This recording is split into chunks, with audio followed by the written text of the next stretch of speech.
Shortcuts provide quick access to items such as radio stations, frequently used contacts, vehicle settings, or navigation destinations.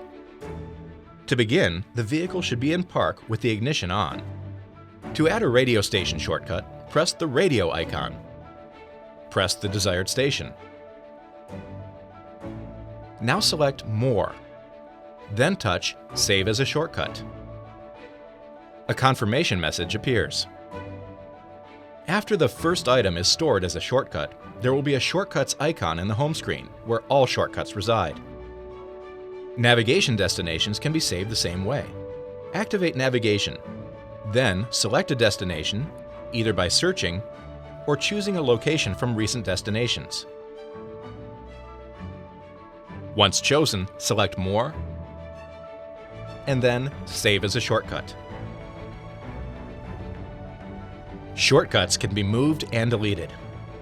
From the Shortcuts display, press and hold a shortcut, then drag it to the desired position.